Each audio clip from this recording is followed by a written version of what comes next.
One of the longest, oldest romances is between the eye and the hand.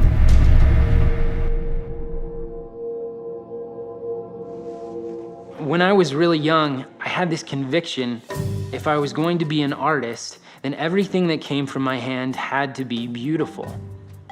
Jake's unique. His skill is amongst the highest of any living penman I know of today.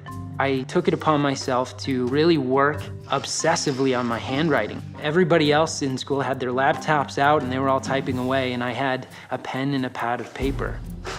Jake was so artistic from early on.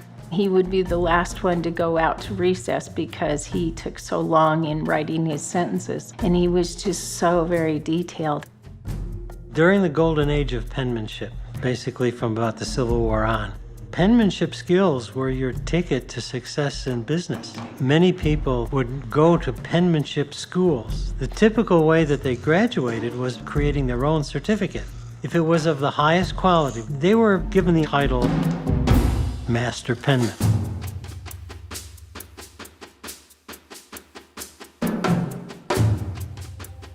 The tradition of Master Penman is now being kept alive through the International Association of Master Penmen and Grocers and Teachers of Handwriting. They're very official.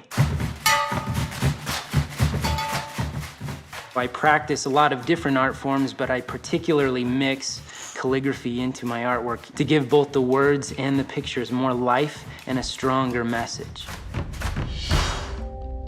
When you look at some of the larger pieces, it is a commitment of months and even a year's worth of time. He would have to be a perfectionist to do that kind of work. Some of that probably came from me. When people tell me, you make it look so easy, I often think like, well, you weren't there when I was up till 4:30 in the morning slaving away at it. People often see the end result, they don't see the struggle that goes into it, maybe with the exception of my wife. I didn't really understand it until we got married, the time that it took to create a piece. A lot of the times he is doing things several times over. He doesn't have a lot of room to mess up, so he will sometimes scrap things completely. It took years and years to become proficient and masterful enough to have that kind of power over the pen. I believe that you should bloom where you are planted. You know, one of the old masters used to say you should study as much as you practice. Looking around, there's always such beauty to study from. The beauty that is really Colorado. I love Colorado, and it really guides my hand. He's in the footsteps of some very significant people in American history. Platt Rogers Spencer, who was the creator of American penmanship, took his inspiration from nature. I'm a fifth-generation student of Platt Rogers Spencer. Jake is the next generation. We are carrying this baton from one generation to the next. Right. There's so much self-expression in it that it is seen as an art form, but it serves a functional purpose. Tell. Oh, yeah, it's beautiful, Jake. Thank you so much.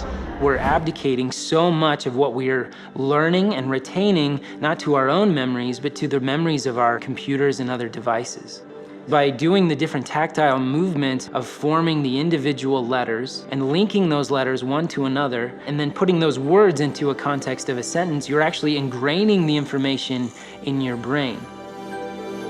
We're people, we're not machines. Or if the Declaration of Independence was written as an email, how special or personal would that be? If you don't teach your child handwriting, the thoughts that they develop when they wish to communicate through a computer will vanish as soon as they have touched the keyboard. There's a lot of young penmen coming up, and that's what I hope to inspire, to get more people involved in this and to fall in love with writing by hand.